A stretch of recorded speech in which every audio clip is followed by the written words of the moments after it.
Hello?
Hello?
Hi.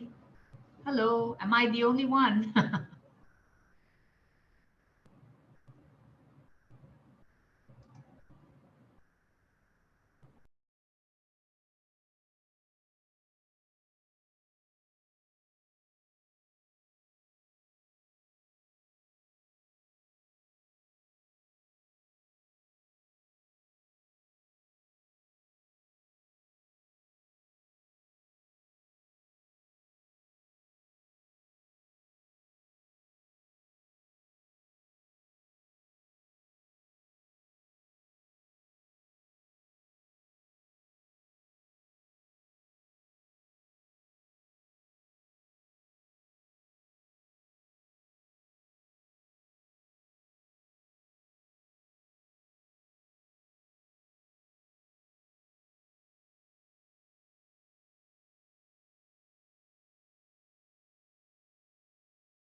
And it was.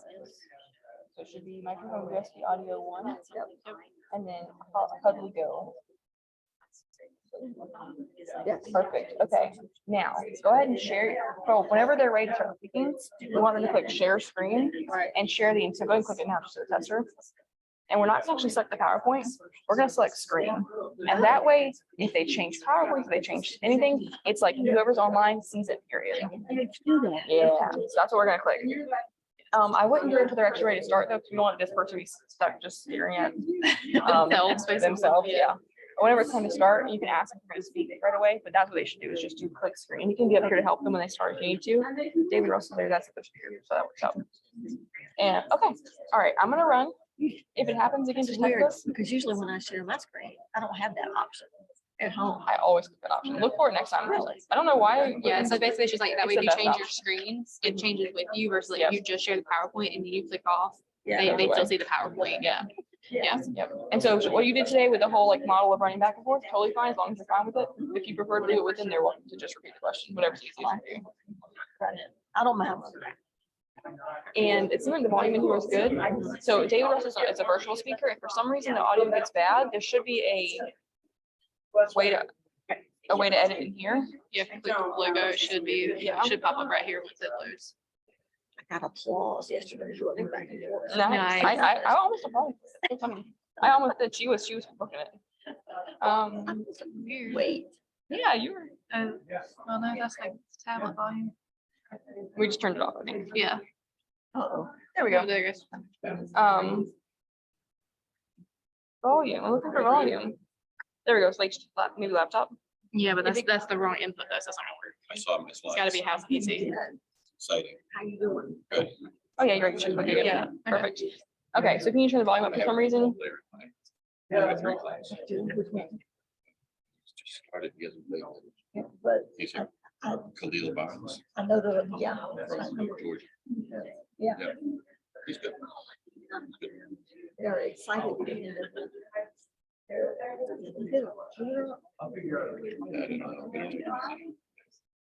He's back there. And happy. That's good. Real quick, so sorry, we gotta run. If you click, if the volume is too low and they can't hear David, click house PC, and you can increase the volume there. Okay. Super. Got it. For some reason that doesn't work, like this one come figure it out, because I don't know that, that's all I know to do. Yes. Right. Oh, David just dropped out. You should come back though. Yeah.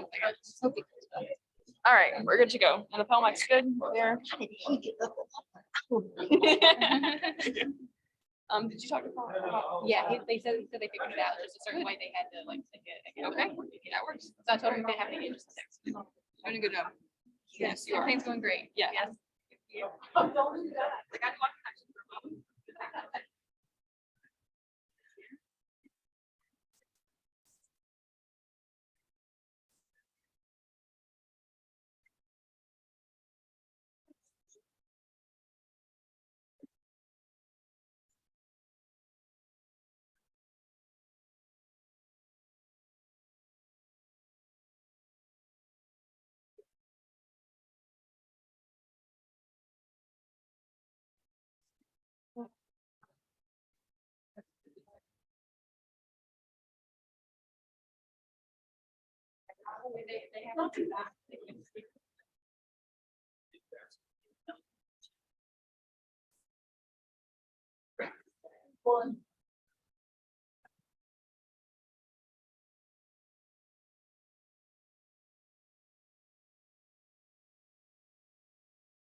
Good morning.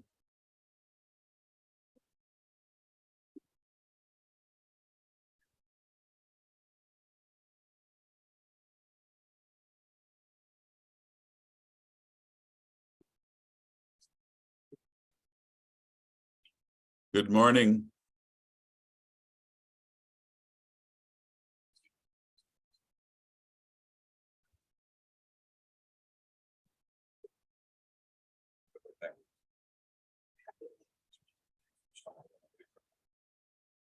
I get that. I get that. There is some adjustment here.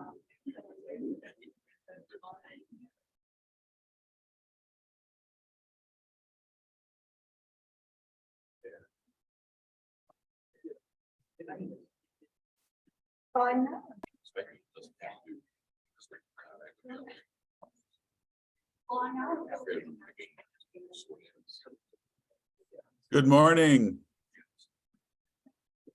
Hello?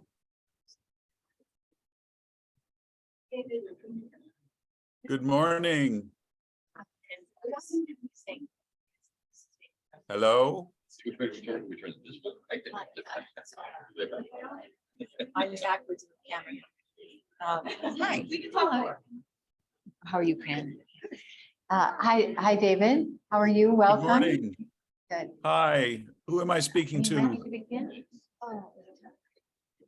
Yeah, that's fine. Okay, all right. I just, since I noticed that David was speaking, so, great. I don't know what he's saying because he's not muted, so why did he not come across? Hello, hello. I don't know. David, do you need to turn up your sound a little bit so people can hear? Okay, Yeah. it's all the way up. Is it still not loud enough?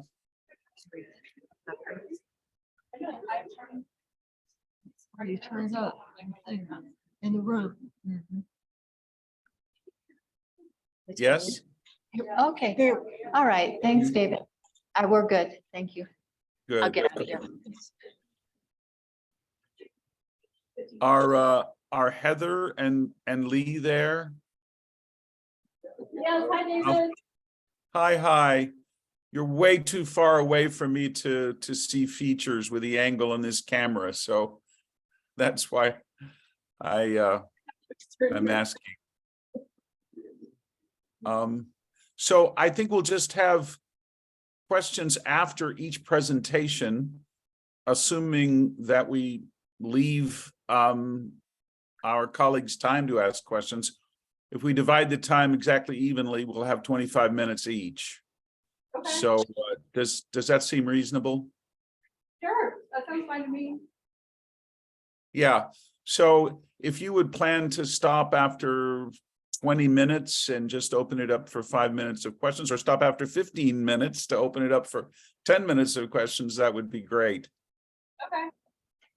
And obviously, I'm not there in person, so I can't reach over and tap you to say you're running over time. So I think after 25 minutes, I'll just be rude and interrupt. So I warn you. Okay? Yeah, that sounds great, David. Okay. Who's gonna go first? Is Lee gonna go first? I think I'm gonna go first. Okay, Heather, great. Okay, and I'll go last, I think. That's the order.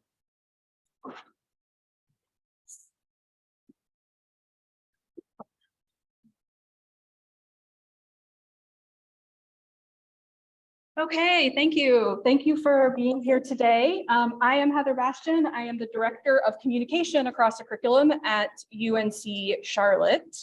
And today I am taking up the question of how does a WAC WID program re-envision itself and remain relevant when faced with large-scale curricular change. And I'm going to take up the current situation at UNC Charlotte for CXC as the case study to explore sort of how I navigated this change, which was elimination of our writing intensive and oral intensive courses over the past year. 2 points of clarification. I will be drawing from some theoretical frameworks, but I'm not going to go deep dive into those. I'm just going to pull from what I used from them. And the second clarification is I am not providing any answers here. So I'm not going to be able to sort of package something and give it to you, but rather just sort of show here's the process like I went through when I was facing a really big curricular change that was going to radically alter the CXC program. So with that said, I'm going to start with just a brief overview of the CXC program. We are housed in the Office of Undergraduate Education. So we are not in a department. We are in this office that is dedicated to student success. And we really have three interrelated elements of the CXC program. We have our curriculum consultations, which is really based on the WAC model at the department level, but also the course level. We do faculty development. Most popular was our W&O, which was our written and oral intensive teaching academy. Generally, we had anywhere from 25 to 30 faculty who did that a year.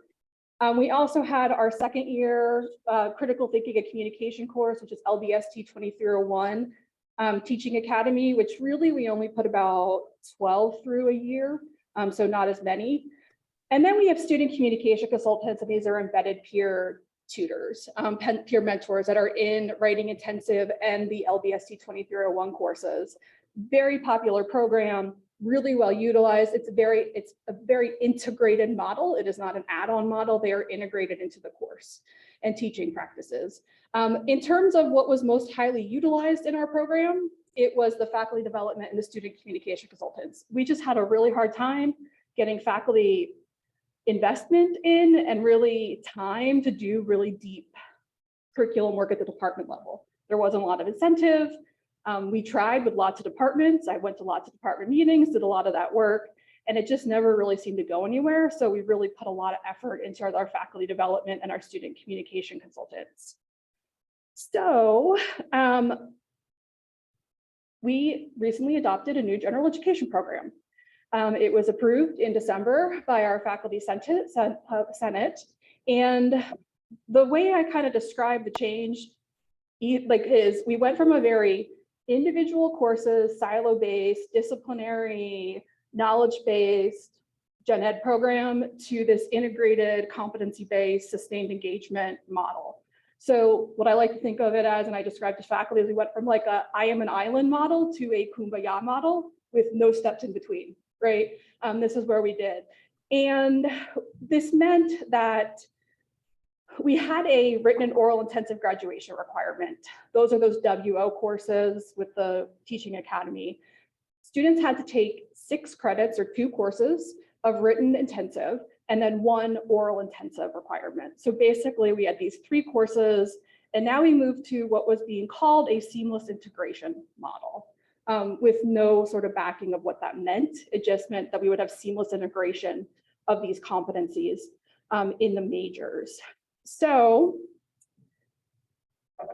what this meant in terms of requirements themselves is we went from 3 courses to no courses. These courses that are required in the majors. These courses were capped at 25 students. We lost the caps, and you can imagine the cheer from deans when this was lifted, because course caps went up immediately in lots of these courses. So a major part of our program was essentially eliminated, which was the faculty support for these W&O courses. We also embedded about 40 to 45 consultants a semester into these courses. So that part of the program also, where is that going to go? Add to this, the CXC director at the time returned to faculty, and her line was a faculty line. I'm a staff line. And the faculty line was with the department, not with the Office of Undergraduate Education. She returned to faculty in fall 2022, and I became the director with no line for any staff because the faculty line went back with her to it. So I essentially what I felt like I was a WAC director of what was a withering, if not, failing program with very little support. So no program also meant no job for me because I am staff, I am not faculty. I have affiliate faculty status, but that doesn't guarantee me anything else. So if I'm thinking about this, and I kind of walked into the situation, I knew where I was, I knew what was going on, and I started thinking and turning to different theoretical frameworks that we have, right, for understanding program development and program planning and development. And the first sort of place I turned to was Cox, Galen, and Melzer, Sustainable WAC. And this sort of whole systems approach really to help me sort of take stock of my current situation, right? So where am I, what's going on? And to really gain a clear understanding of my institutional reality. So that's where I turned to this scholarship. And then specifically, I really looked at the sustainability indicators. And I drew from Brad Peters' piece here in particular, because he has a really great rubric that sort of breaks it down to like look at the institutional history of WAC with sustainability indicators. And sustainability indicators are parts of your program that you look to see how is this program functioning, different projects, right? So some examples that they give in sustainable WAC are sort of like a range of quality of support, discussion, workshops, and resource materials, willingness of programs and faculty to participate, number of writing intensive courses being offered, right? Things like that. So I sort of looked to my own situation and wanted to sort of process like, okay, so where are my sustainability indicators, right? What am I right now? Obviously, they're flashing red a little bit, right? I'm seeing some flashing red in this because our W&O courses are eliminated. There goes our W&O Academy, right? We have the consultant support for WO courses is gone. So we no longer have that need necessarily for the consultants. We also have our personnel issue, right? I'm the only staff right now for this program. We don't have another line. So what are we going to do moving forward? How can I continue to support this? So that's kind of the flashing red sustainability indicators. But I do have some flashing green ones. So it's not like it's a desperate situation here. The LBST became a critical thinking and communication course. So that basically can stay in place, right? So I still have that. We still have a strong resource and budget for consultants. It was increased. There's no desire to decrease it. Student employment is really important on our campus. Lots of our students need it. So that's there, that's in place. Resources and budget for faculty development are still there. There's still some money that I can pull from for that. And we also just got a new space that was in the library. So we actually got more space for consultants to meet. So it's clear, right, that this is not the end of the program, but I have to rethink it because I started getting questions of, well, where are consultants going to go if we don't have W&O courses? What's your plan for this, right? So I started getting lots of questions about plans. So it may have been obvious without sustainability indicators that the program's in trouble, right? But what I think the focus on sustainability indicators really gave me was a way to think systematically, not just about what CXC lost, but what I still had, right? And how could I leverage that and use that? And that was a really useful framework for me. So with that sort of clear understanding of where I am and what's my institutional reality, I turned to scholarship that really looks at the WAC director's role in responding to and shaping the environment to help me further explore, okay, what already existed and where the CXC program could go. So really, I looked to this to think about what are the institutional possibilities for CXC at the current juncture. And here I looked at Jackson and Morton becoming a landscape architecture. And here they adopt a landscape architect metaphor to focus on employing like small local, what they call on the fly tactics in emerging moments. So they drop in a postmodern framework to re-see and reshape the environment. And I also looked at Lincoln and Pavesic, I'm probably not saying that correctly. And they adopt a gardening metaphor, and I'm a gardener, so this is I'm like particularly inclined to follow and adopt as my framework to focus on environmental affordances and how can you cultivate environmental conditions for institutional change. So thinking about, all right, what are my environmental conditions? What are my affordances? The existing affordances I could kind of craft into new ones was this LBST 2301 shift to CTCM 2530. There's a pretty strong community on this. It's an online academy that helps them develop an inquiry project. So it's an assignment design academy. We have lots of consultants in that. I could continue to like expand the student communication consultants who are embedded into this course. They are capped at 35. This is the only course on our campus outside of first year writing that has any cap. First year writing is 25, this is 35. I also thought, okay, I can launch a workshop series for these faculty. It's a pretty regular group of faculty, anywhere from like 20 to 30 a semester. They will have some interests, some needs, so I could do a workshop series with them. Also, I could launch a peer observation program, right, with them and hopefully overlap with first year writing because they are meant to be a sequenced course. So that's one of the areas, like I thought, okay, here's an existing affordance, this existing condition that I can really craft into something more robust than it was, right, which was just a teaching academy. I also thought, all right, I can sort of craft a new affordance for TA training. So with the shift in our to this competency-based model, we now have 4 competencies that we integrate across gen ed and into the majors. It's communication, so at least I made that cut. Critical thinking, intercultural, and quantitative data. And part of the shift here was there was this idea that we were going to have a large lecture halls with breakout sections with TAs. So this is part of this gen ed revision, is this push to this really R1 model. We are in R2, want to be in R1.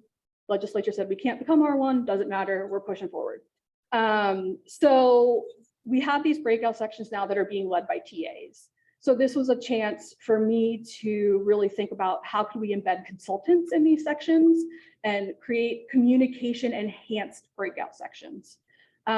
So in the fall of 22 and the spring of 22, I piloted a CXCTA training that is really focused on how can a TA work with a consultant in these sections and have it be communication enhanced. So they're not just doing regular discussion, but they're also doing workshops, peer review, things like that. So there's an online training for that.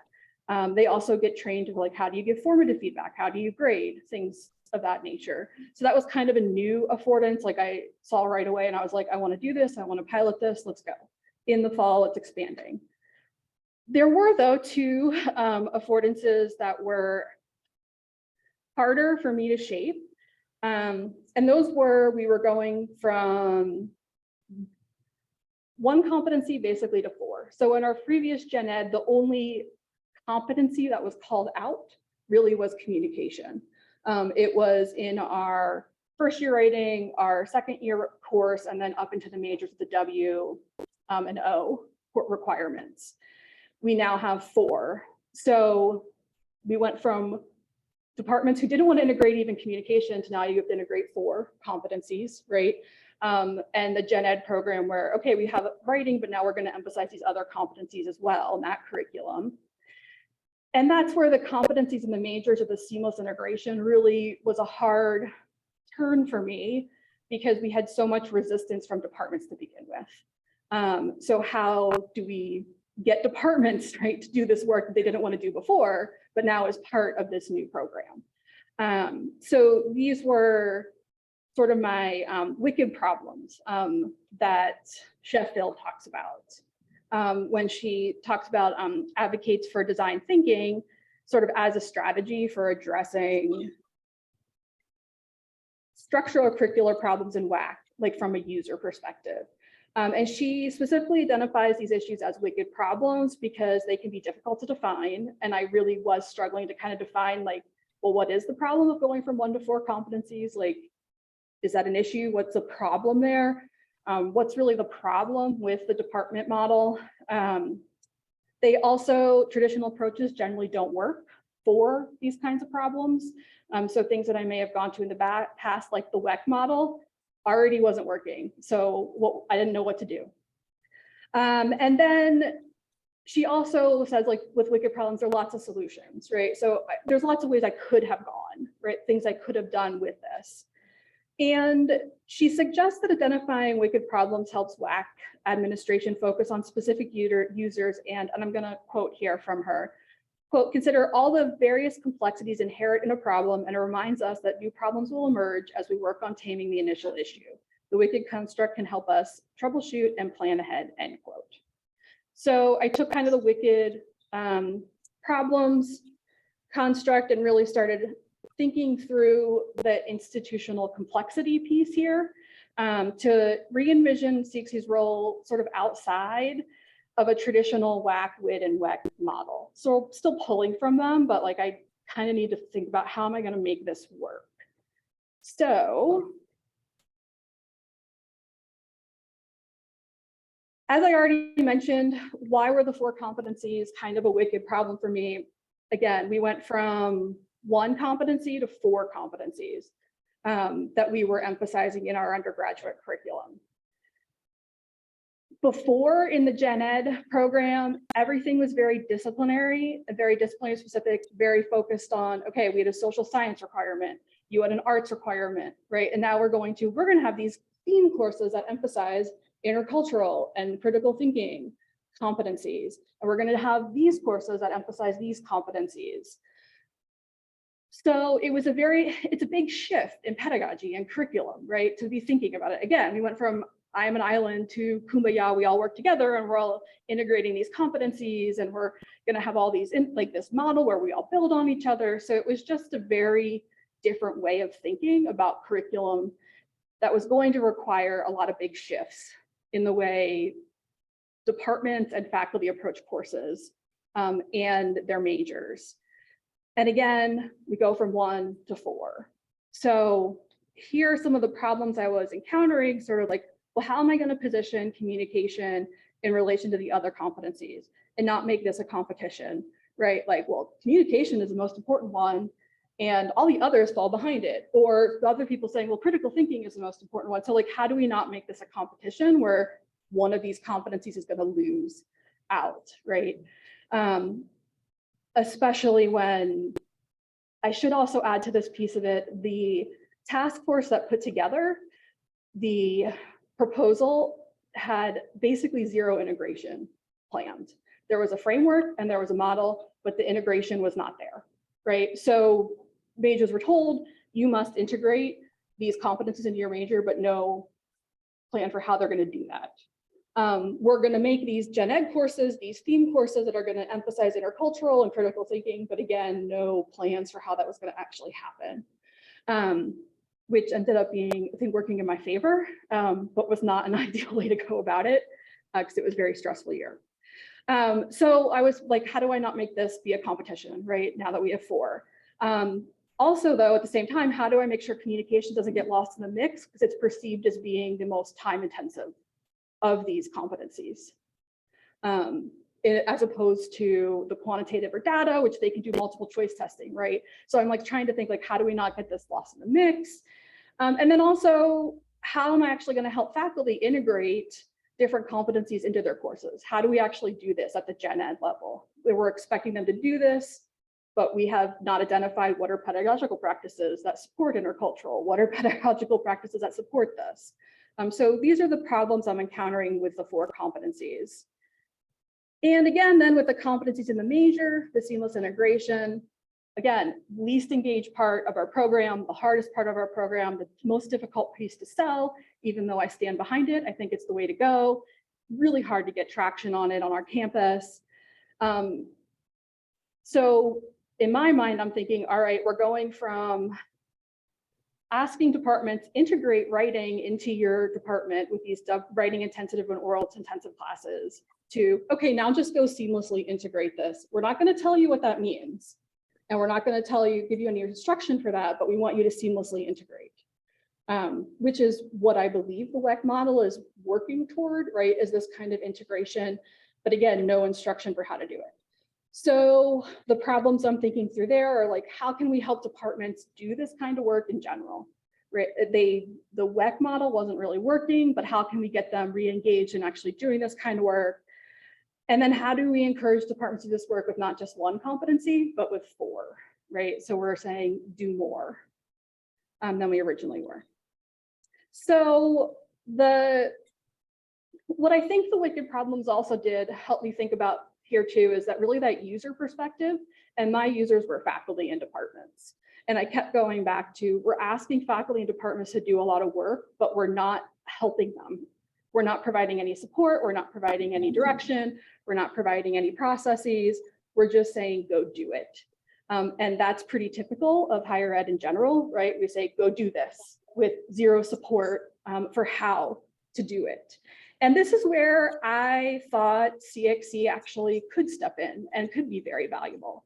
But instead of focusing so much on the communication part of communication across the curriculum or the writing part of WAC, I really focused more on the pedagogical and curricular focus. So I looked at the last part of our name, right? We are writing across the curriculum, we do curriculum work, we do pedagogical work, and I really sort of leaned into that more than the communication and writing piece. Not that that went away, but rather filled that gap that was there for faculty who needed direction and assistance for curricular and pedagogical work that was needed to meet these new models. And that's what the departments and faculty needed the most, right? They needed some sort of structure, they needed some sort of assistance, and they were looking for it too. So I did need to, and this was difficult for me to do, and I'm still sort of negotiating what this looks like, but I had to let go of writing a little bit, and I had to make room for the other 3 competencies. I needed to kind of expand what CXC was doing to make room for more competencies than just communication or writing, which meant that I was able to take a lot of the WAC work we do, the WID, the WAC frameworks, and adapted it to apply it to the other competencies to sort of demonstrate the value of what we do, because what we do does apply to other competencies.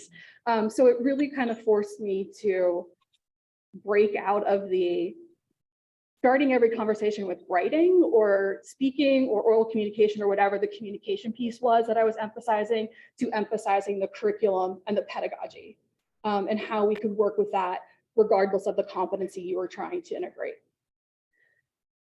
So what this led to, and CXC did take, and by CXC I should say, I also was able to get a program coordinator who's also staff, so it's not just me anymore, just hired that. So it is now a we and not just a me. But what came out of all of this, and again, CXC took sort of the leadership role in this.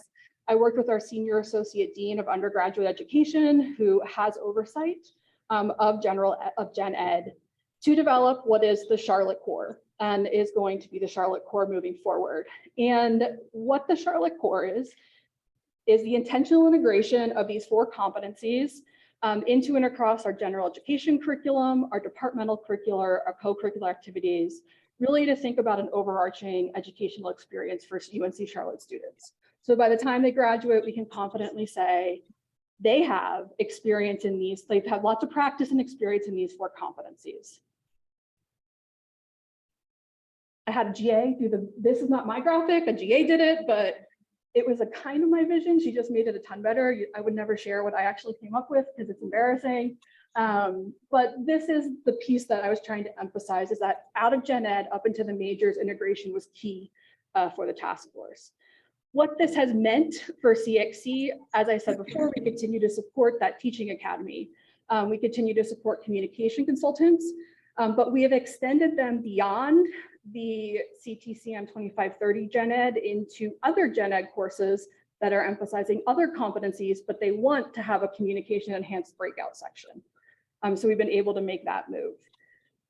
I also begrudgingly, but finally caved and supported our theme courses. Our theme courses are our courses that are emphasizing intercultural and critical thinking competencies. And these are across our liberal, they were former liberal studies. So these are our social science and arts and humanities courses. And I begrudgingly did it. I didn't feel like it was my wheelhouse for a long time, but I simply adapted the CTCM 2530 Teaching Academy, which is focused on assignment design, to a theme course, which is focused on developing intercultural assignment. Currently, we have 10 faculty in the CTCM 2530 Teaching Academy, and 112 will be are currently going through the theme course Teaching Academy. And it's making me want to pull out my hair. But Heather, I'm yeah. gonna have to interrupt there in order to be able to share the time. It's been a fascinating presentation, and I'm sure I and many others will want to ask you more about it later. But if we could just move on to Lee, please. Lee, are you there? I can't really see.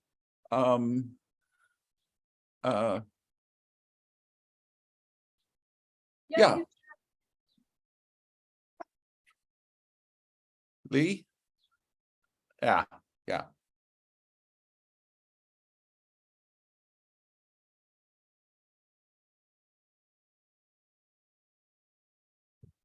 Back, David. There's no way to see what's behind you when you're up on the lectern here. So for a better view, I moved into the audience. I had a good time, as you can tell, with this title. And the provocation, despite what you might think, I suspect what you might think, the provocation is really in the first part of the title. Because technically I was not a writing program administrator. I was just the chair of the Department of English. And that's the problem. That's today's story.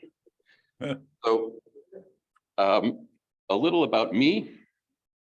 So a little about, I've already said, in other words, a little about what I mean by writing program administrator and how I was and was not. And that's today's topic. But also a little about me and how, when you get back to the first word in this title, how much of a provocation it would be to say that I was a writing program administrator. I came to Clemson in 1995 with a PhD from Columbia in English and Comparative Literature, specializing in 17th and 18th century literature understood broadly. Thank you, I got a chuckle.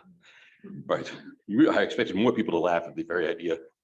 I specialize, I guess, most on John Milton, and some of that I attribute to the luck of landing at Clemson and picking up the Milton class. So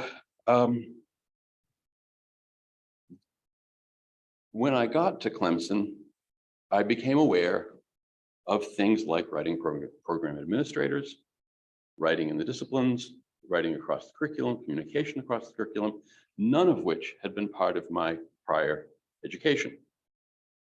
No, none of those phrases. They were all new to me. They're all part of what I learned at Clemson. What you'll hear today, which is, as I've told other people, a walk down memory lane for me, are things I learned here. I learned them here, but I had experienced them throughout my education without the terms. I was a double major in English and philosophy, and of course you write in both fields. After getting my master's in English during that time, this is the 80s, New Historicism was the thing. I realized I could do moves with the text, but I didn't know the context. I applied to and was accepted into master's programs in history, and it turns out they write in history as well.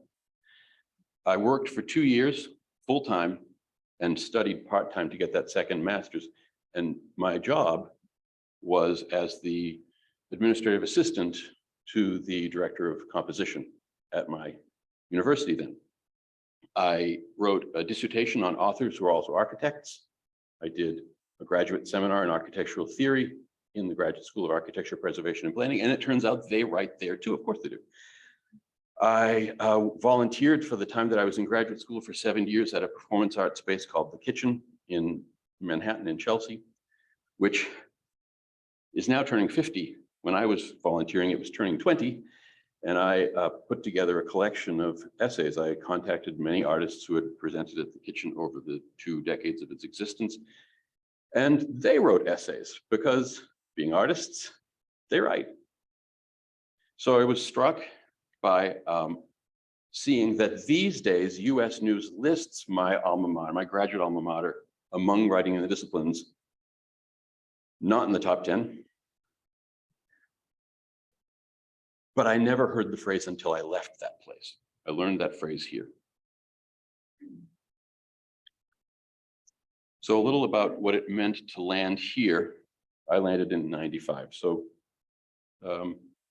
by then, writing across the curriculum, communication across the curriculum were well underway. Just a quick overview. And I'm listing here 1987 as Anno Artis. That's when Art Young arrives at Clemson, and it will go from the Latin to the French, and in '89 it begins. He starts writing across the curriculum, and in 1991 he works with Roy and Marnie Pierce for the gift that endows the Pierce Center for Professional Communication, which is hosting this conference this weekend.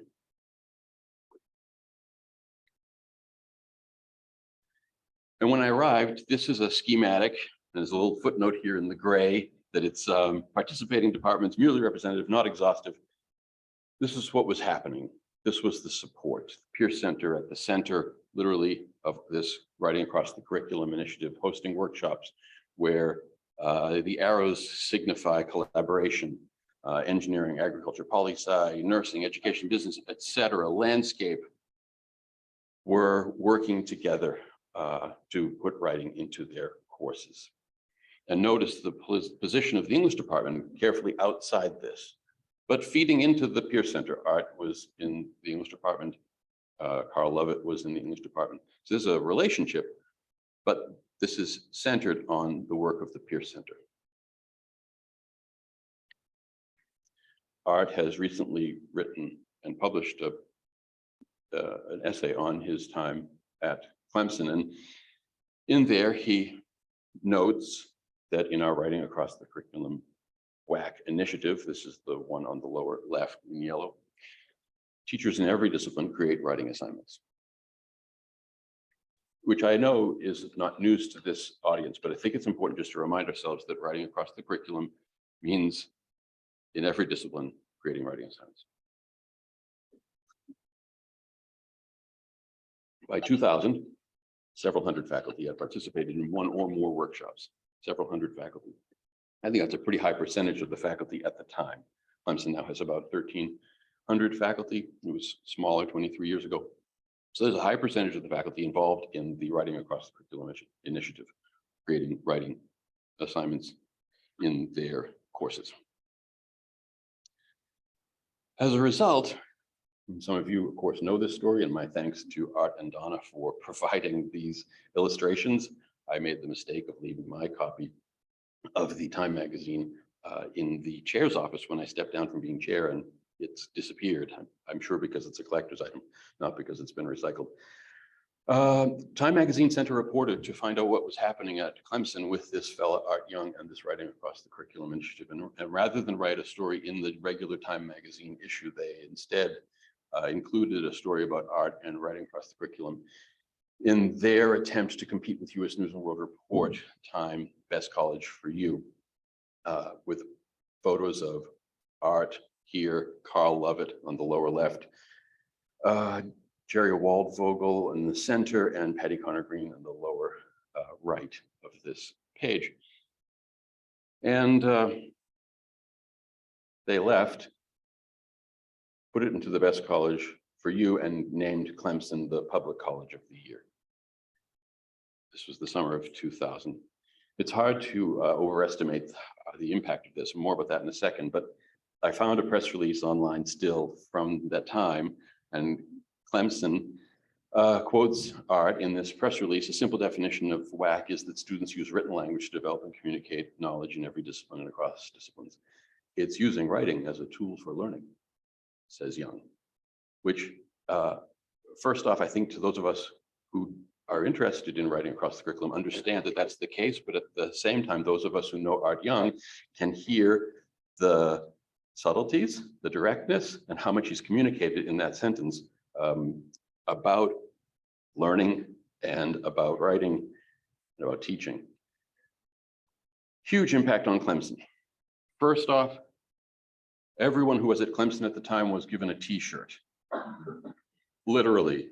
And there hasn't been a single occasion since where we've all gotten a free t-shirt. Thanks, Art. The university had a very short-term president in the late 90s. He left to become the president of the Land Grant Universities Association, headquartered in DC. On his way out, he gave a speech saying that Clemson University is a very good university on the cusp of becoming a great one. The dean of my college was an alum, is an alum, and he gave a speech. It's a great university that hasn't been recognized as one, and was appointed president. And I think in many ways, he was inspired by the Time Magazine Public College of the Year with his own idea for what Clemson ought to do now, and that was to aim for being a top 20 public university in US News and World Report. So just to be clear, one way of understanding what's happened at Clemson is Clemson has begun to organize itself around rankings because of it seeing the consequences of the benefits of writing instruction. At the same time, Sachs came through in 2000 and said, you can cut your gen ed from 45 to 30 credit hours. And man, did they move fast and do that. In 2002, there was a statewide, there is still, but started in 2002, a statewide scholarship for students called, South Carolina students called the Life Scholarship, modeled on the Hope Scholarship in Georgia. Governor Mark Sanford, the naturalist, you may remember, he liked to hike. He also liked to cut budgets, especially for public entities. And he gave Clemson a choice of publicly, you could either privatize, the state would give you everything that the state had invested in. It could be made private in exchange for the state ending any funding for Clemson. Or Clemson could decide to remain public as a land grant university, which it is, and I will cut your budget. And the president, the same president who had the idea of moving up in the top publics, said, we are a public university, we remain committed to being a public university, and Sanford cut the budget. That summer, and I can't find which one, Clemson tuition rose that summer 42%. All right. And in a way, so did the applications. It cost $3,000 a year going into that, and it got about that many applicants. I mean, we were admitting nearly 90% of the people who applied. Ever since it's cost more, we've got more applications. Now, to this day, the vision statement for Clemson University, this is the current catalog. This is our vision. We will be one of the nation's top 20 public universities. Again, that is because of the inspiration and the actual benefits of writing across the curriculum. So we loved writing across the curriculum to death.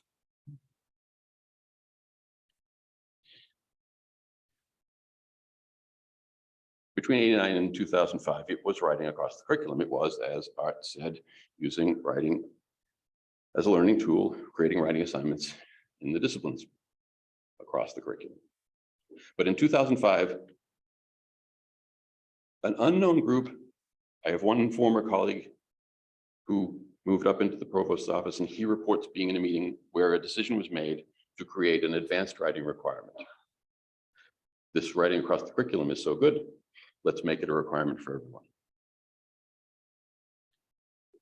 And what happened was writing across the curriculum became walking across campus. It was still WAC, but instead of it being across the curriculum, the students were coming to English.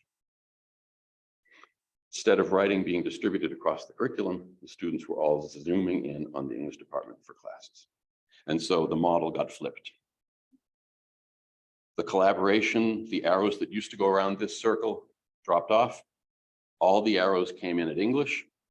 The peer center went from the inside to the outside with tangential relationships. I was once told as chair of English that, not by the present director, that the English department and the peer center's interests were not coterminous. Oh, okay, true enough, but and yet I'm not sure what was entirely meant by that. There was some collaboration. Biology created Science in the News in order to help English when English was asked by biology to create a new course called Writing in the Sciences or Scientific Writing to complement our existing courses in the advanced writing category of business and technical. So we now had business, technical, and scientific writing. And everyone had to take these classes all of a sudden. English does not remember voting on this. There's a reason we don't remember voting on this. But it resulted in WID taught by one department. It resulted in writing in the disciplines taught by one department. The English department having to host business, technical, and scientific writing at the time, largely with former graduate students who had MAs and not necessarily any experience in business, science, or tech areas. Ouch.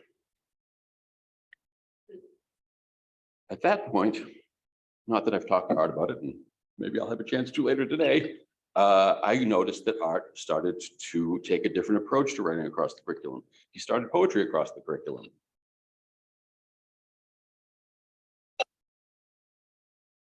He started writing against the curriculum. I don't know, but I wonder if he was writing against this curriculum, which had turned WAC from writing across the curriculum into walking across campus. And then I'm chair. This is my second year as chair, the first time around. September 2008. I was at home on a Monday when the Dow went down 800 points. I called a department meeting while it was happening for the following Monday.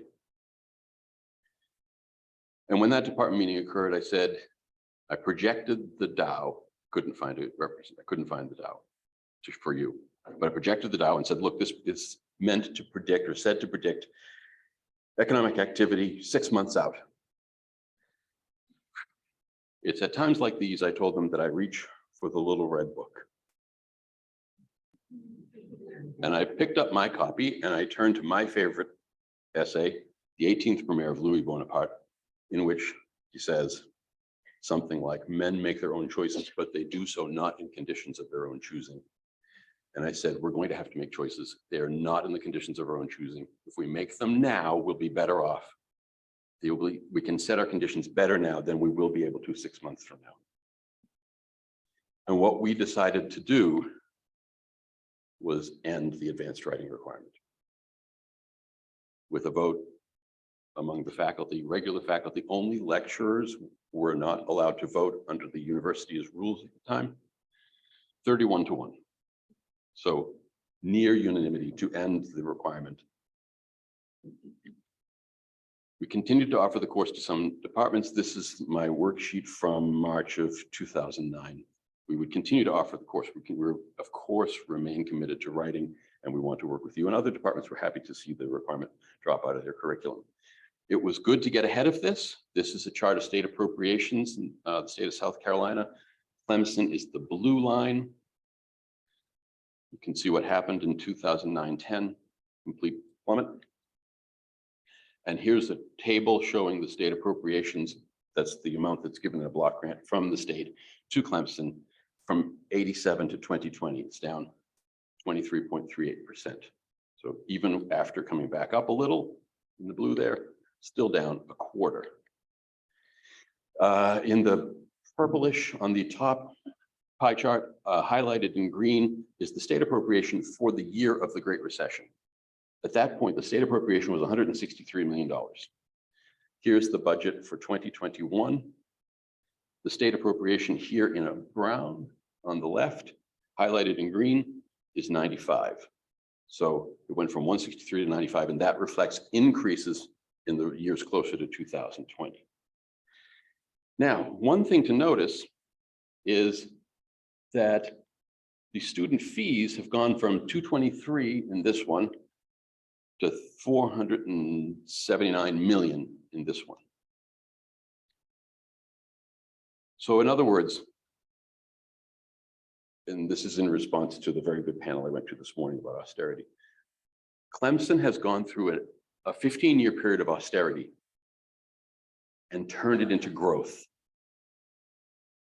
Which is very strange. And the growth is in the student numbers. What they're doing here is capturing the life scholarships as state funding. Now, 95 million, that's only a couple of years of payouts from the ACC. The state is only giving something a little double what Clemson annually gets from its athletic conference. But athletics is a separate budget at Clemson.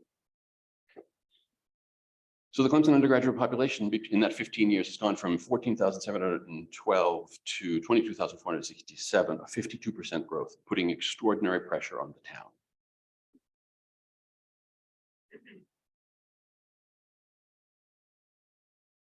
And I've already highlighted this. Okay, sorry. Now there's just one problem. And I quote, I capture this screen from the student newspaper, which is aware that across these 10 years, Clemson has dropped in the ranking that is its vision. And they wonder why. And it's an excellent question considering there's much more money here now.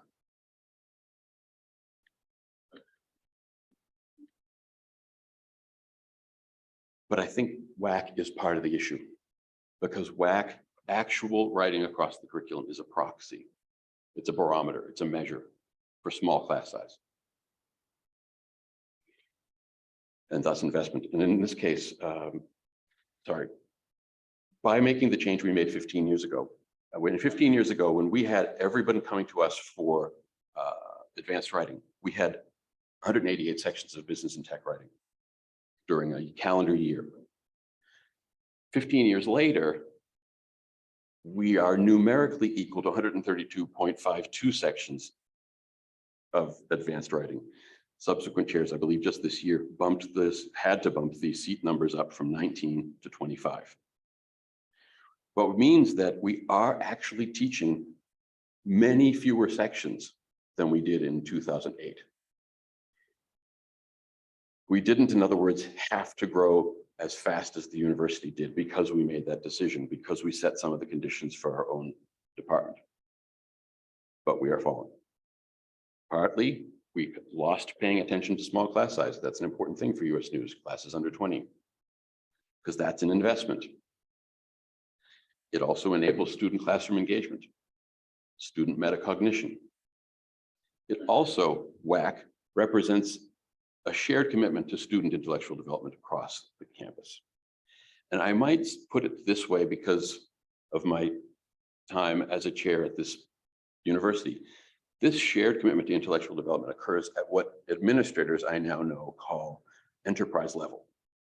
They don't think about it as a shared curriculum. They think about this being enterprise level. WAC has a presumption from classroom to workshop to administration on teamwork and cross-disciplinary collaboration. And ultimately, what WAC does is it says that the discipline we all share is writing. And what you do with writing may have different names, different operations, different consequences. But in addition to being sedentary, which is a kind of discipline, we write. We all write. And that then, a true WAC understanding, feeds back into research culture. But I think the presumption is that it's opposed to research culture, when in fact, across the campus, the faculty are all writing. Which means that true WAC is also a proxy for how well you're mentoring your faculty. And we still, I think, have a focus as if this were only a topic for the undergraduates or for the graduate students. This is somehow a student-focused thing. But in fact, it's part of the process of mentoring. Writing across the disciplines, thinking cross-disciplinarily about a problem in your own field is part of mentoring faculty. And it's not as if writing across the curriculum has somehow dented Columbia's reputation. Thanks.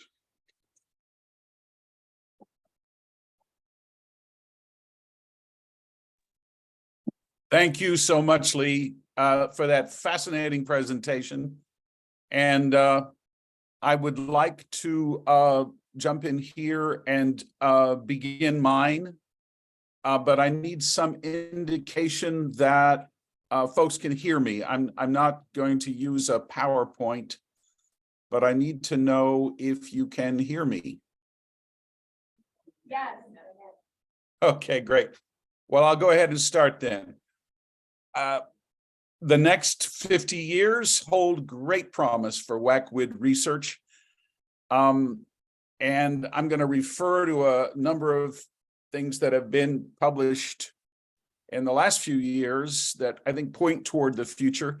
If you'd like to have my presentation and the bibliography, I uploaded it to the box where you can access it. But I want to note three things before I begin. First of all, WAC is an immense variety of things. And when research happens, it needs a venue. And thank God in the last 20 years, we got the WAC clearinghouse. It's been an absolute blessing. Established in 1997, in 2018, 2.7 million visits and 2.4 million downloads. It's a huge boon to researchers all around the world who get this free content about WAC. Journals are published on it and so forth. So Mike Palmquist and his crew there have really worked miracles and solved a huge problem. There's this diversity of disciplines that are involved with WAC. We have a tremendous publication venue.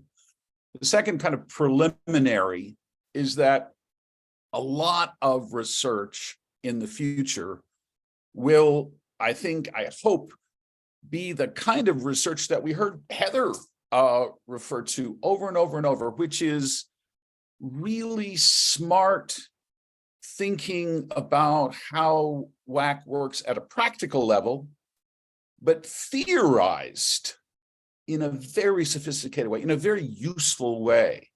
And I could mention, the three of them that she mentioned was the Sustainable Design from Galen and Cox, that book, wonderful book, brilliant book, useful book, but well theorized. And same way with design thinking, same way with affordance theory. I mean, it's the combination of theory and practice we have now that will, I think, give us this launching pad going forward for the most practical, the most useful kind of work. And you saw how Heather used it. It was immensely useful to her in her program. A third thing that I want to mention in preliminary way is that I want to pan out and note that the calls of Chris Anson, Maya Poe, and others to make race and class major topics of research in our fields are finally being heard. With the publication of such studies as Heather Falconer's 2022 ethnographic study of systemic bias in communication in the disciplines, STEM disciplines. This sort of research is clearly the future of WAC-WID in all of the other areas I'll mention. But I want to devote the bulk of my time to talking about how WAC-WID research intersects with other fields, with other areas, and how that might spur research in the next 50 years in terms of interdisciplinary and interinstitutional collaboration. We'll focus on four. One, research on writing conducted in other disciplines on writing in those disciplines. Faculty in other disciplines researching the writing that goes on there. And Lee mentioned this, WAC as a proxy for how well faculty development, faculty mentoring is going on. I mean, that's a powerful idea. Second, research in composition that intersects with WAC-WID. Third, research in higher education, in centers for learning and teaching excellence, the kind that Heather described complex relationship with. And fourth, research on writing in general within other fields like psychology, education, applied linguistics. So to that first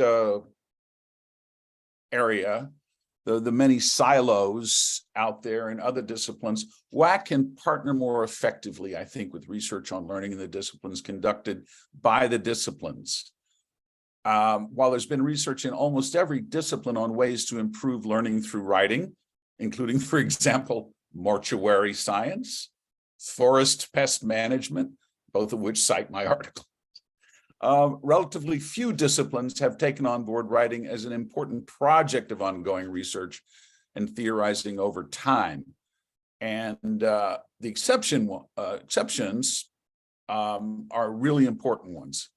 I won't mention English, that's too complicated for me, but engineering since the late 1990s has made communication a priority, a criterion for evaluating programs, mainly written communication. And many of us in technical writing have worked with researchers in engineering who do research on writing. There are even departments of communication housed within colleges of engineering. But I think WAC-WID has not much claimed that, leaving it to tech writing. And I think we should claim it. Another big disciplinary thrust on writing is in science education.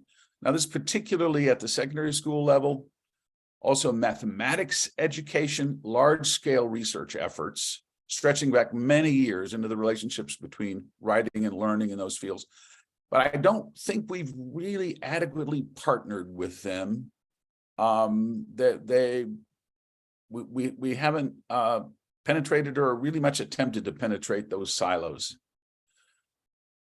Okay, a second area from out there to kind of within, and that is composition. And by that, I mean first-year composition mainly. The relationship with WAC has always been complicated, sometimes vexed with composition, but I hope in the next 50 years, WAC should smooth cooperation and research can lead the way. I think it already is. And I'm thinking of Anson and Lyle's study and a number of others. So how do students develop as writers and learners? We need to know that in first-year composition. We need to know that in WAC WID. And the qualitative studies of the 1990s into how students move into courses beyond FYC has continued in the 20 years since, but with a wider scope, aided by new theories based on small-scale studies, such as Ann Beaufort's theory. Longitudinal research using mixed methods studies has recently been carried out with comparatively large numbers of students, like the University of Michigan study that Ann Geer's team did of 169 students in 47 majors across 4 years. And this included not only interviews and observations, but also surveys, automated text analysis, corpus linguistic analysis, range of methods.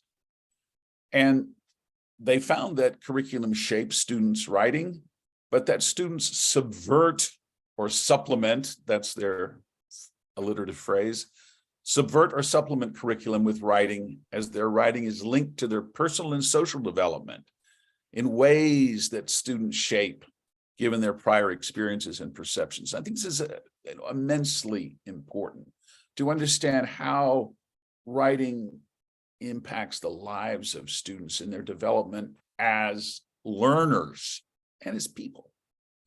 Another piece of research in that line that I think will continue is the Meaningful Writing Project, where they got survey responses from over 700 first-year students and then followed up on a number of them with interviews and gathering texts and interviewing faculty members, 160 faculty, interviewed 60 faculty members, surveyed 160.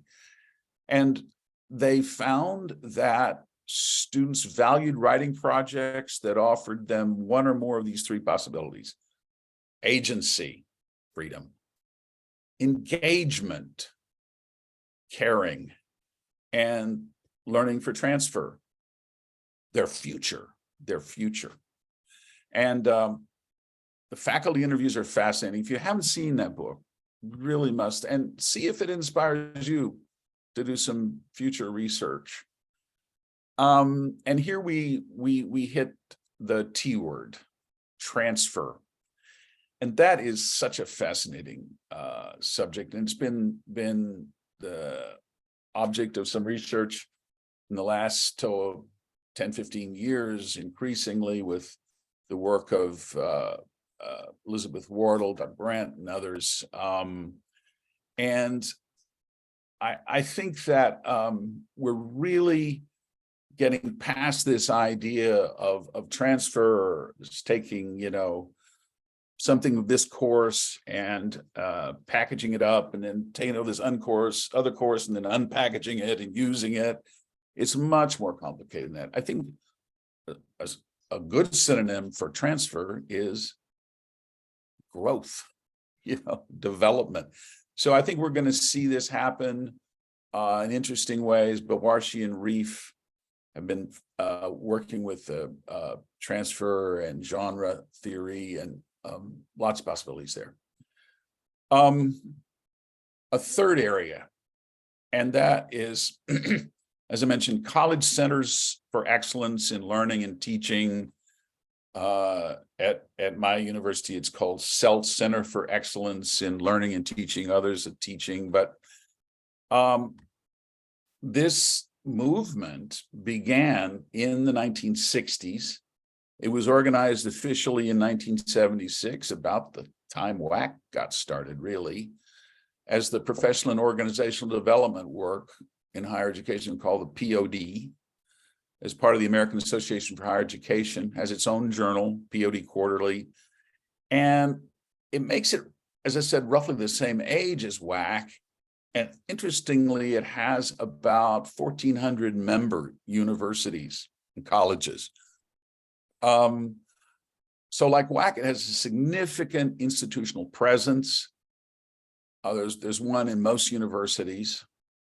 And 71% of doctoral universities, interestingly, have one of these units, compared to in WAC, 65% of doctoral universities that have a WAC program. Of course, that's 10 years old over Tyson Porter's survey of WAC, but you can see the institutional presence is big in both. And there's a lot of intersection. A lot of WAC programs are housed in these centers, or as Heather mentioned, or collaborate with them in ways. And a lot of research can be shared and has been shared. In fact, Carol Rutz and Bill Condon,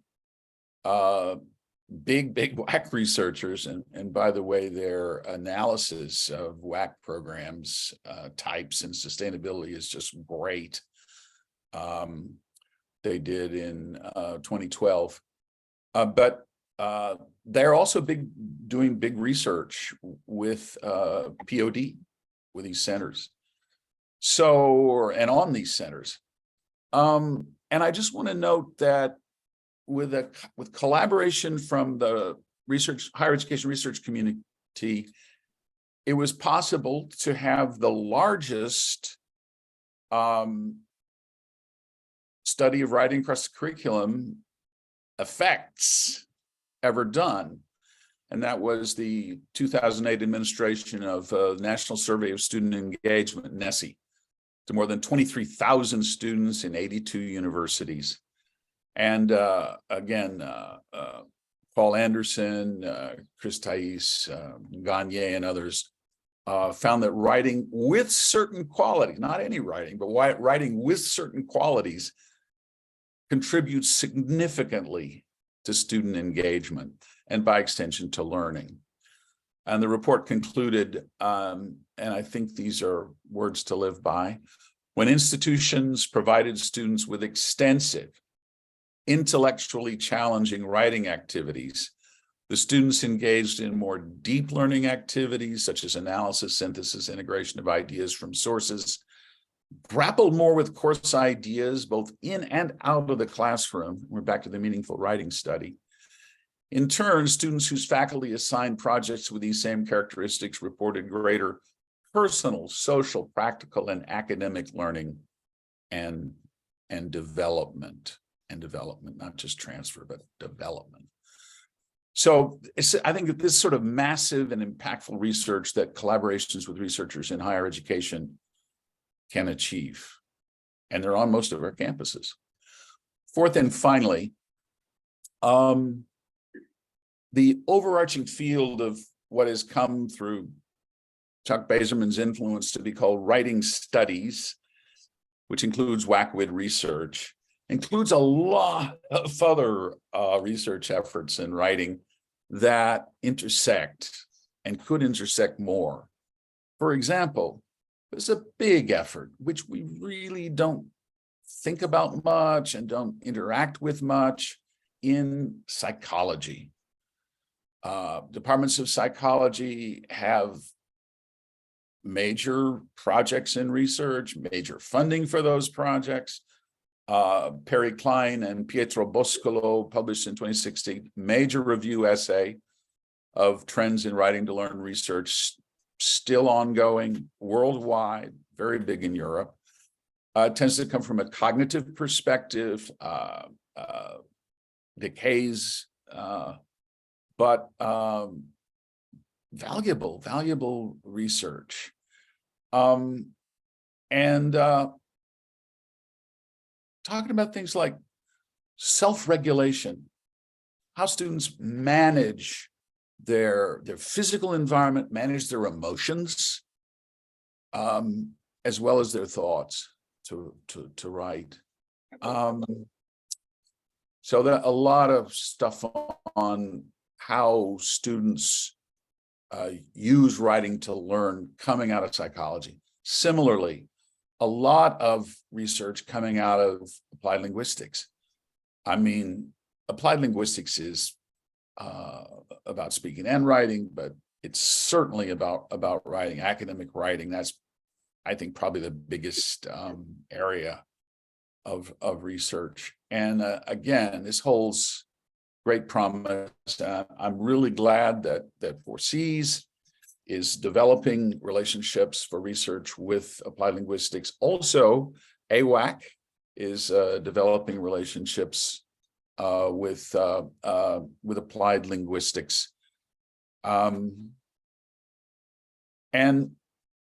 you know, one of the things they do a lot of that we do a little bit of is corpus analysis, computer-aided analysis of large bodies of text in specific disciplines, and dramatically shown similarities and differences in the writing of different disciplines.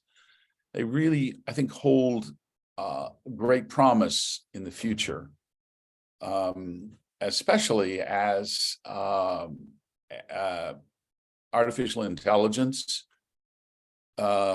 involves more and more of our lives and evolves more and more. I mean, what's that all? That's all about machines and text, right? That's all about machines and text. And obviously, we need to be on top of that.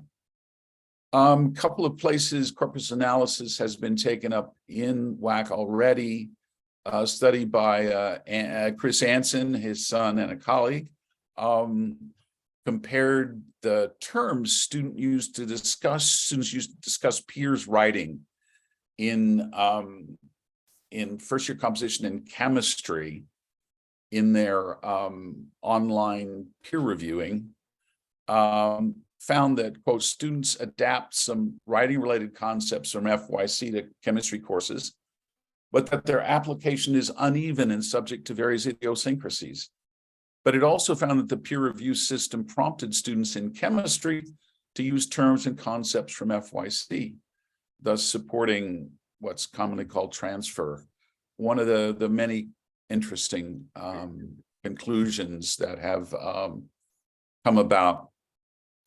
So if I could just quickly summarize, in the next 50 years, I hope we'll find answers to some fundamental questions about how writing relates to learning and to development over time. And we need concerted efforts that will involve researchers in K-12, psychology, applied linguistics, other fields, both in the US and internationally. And there's been, I think, too little collaboration of that type. And that's why I'm suggesting that the future in the next 50 years will rely on the same things that have been going on and intensifying, that is, these excellent studies, well theorized that I mentioned at the beginning, studies that deepen our understanding of race, class, gender, but also collaborative efforts with other disciplines. So I'll leave it there and throw it open. If you have questions or thoughts about the future of WAC research, love to hear them, or anything else brought up in the fascinating talks by Heather and Lee. Questions?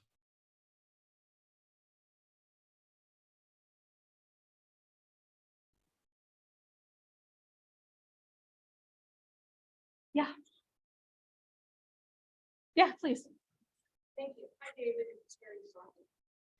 Hi. I wonder where you will put second language writing into the mix and collaboration with peace law. And you may need to repeat the question, David. No, okay. If I understood it well, asking where does second language writing fit into the mix in terms of future research? Is that fair enough? Yes. Okay, so what I would say is that we've got this huge international effort on second language writing going on in applied linguistics.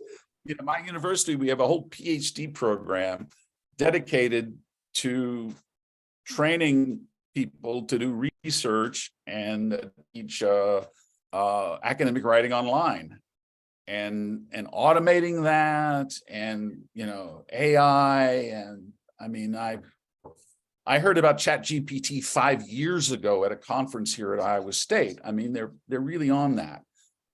So there's that huge thing there, and then there's also second language learners everywhere, and growing. And this is obviously a political issue, an institutional issue. So we need to have collaboration. And about 5-7 years ago, oh, the older I get, 4Cs began a systematic collaboration on second language writing, a committee and so forth.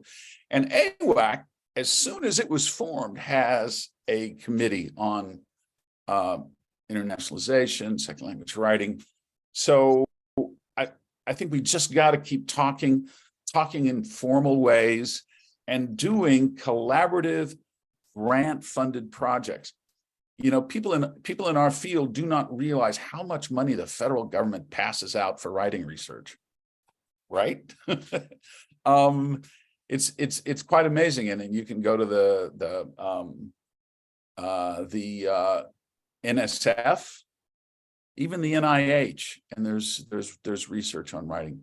So my answer is, where do they intersect? This is everywhere. Other questions, please. We've got 1 minute, I guess.